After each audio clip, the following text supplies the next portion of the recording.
Konferensi pers NU Gunung Pati, luruskan hoaks eksekusi masjid, tegaskan kasus murni sengketa warisan. Semarang JKTV, berbagai narasi tidak benar yang beredar di masyarakat terkait eksekusi lahan di Jalan Kalimasada, Banaran, Gunung Pati, akhirnya diluruskan. Melalui konferensi pers yang digelar pada Jumat, tanggal 12 September tahun 2025, Ketua Tanfidiyah PCNU Kecamatan Gunung Pati, Muhammad Puji Wibowo, menegaskan fakta-fakta penting yang didasarkan pada putusan pengadilan dan status hukum terkini. Bukan lahan sengketa, status hukum lahan sudah jelas.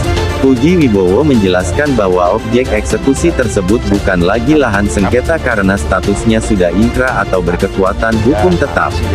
Sesuai dengan seluruh tingkatan putusan pengadilan, mulai dari PN, PT, hingga Mahkamah Agung Kasasi dan PK, hak atas lahan tersebut sah milik pemohon eksekusi, yaitu zuriat atau ahli waris almarhumah Ngastini, bukan Murodi. Tidak ada keraguan sedikit pun mengenai keabsahan putusan tersebut, tegasnya. Masjid dan TPQ berada di luar objek eksekusi. Puji Wibowo membantah tegas narasi yang menyebut ada masjid atau TPQ yang akan dieksekusi. Ia memastikan bahwa tidak ada masjid atau TPQ di lahan objek eksekusi. Keduanya berada di luar area yang disengketakan dan telah memiliki sertifikat wakaf sendiri. Namun, Puji Wibowo membenarkan bahwa ada sebagian kecil bangunan TPQ seluas 4-5 meter yang berdiri di atas tanah milik almarhumah Ngastini. Meski demikian, pihak ahli waris telah memastikan hal itu tidak akan dipermasalahkan, dan kesepakatan tersebut telah dituangkan dalam surat pernyataan. NU Gunung Pati dan warga diminta tidak terprovokasi. Dalam klarifikasinya, ia juga menegaskan bahwa PCNU Gunung Pati dan warganya tidak terlibat dalam kasus ini.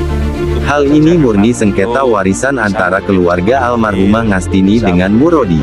Terkait video yang viral, ia mengklarifikasi bahwa orang-orang yang membawa bendera NU, Ansor, dan Banser bukanlah anggota PCNU Gunung Pati.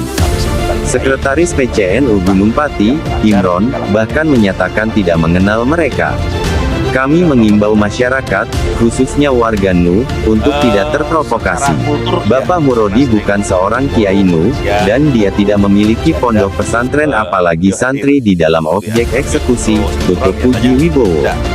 Pernyataan ini diharapkan dapat menghentikan penyebaran berita yang tidak tepat dan menyesatkan, serta meluruskan fakta di mata publik. Investigasi JKTV Semarang melaporkan. Perlu kami klarifikasi supaya tidak melebar kemana-mana. NU tidak termasuk dan tidak terlibat dalam sengketa lahan tersebut. Karena lahan yang dimaksud masjid dan madin itu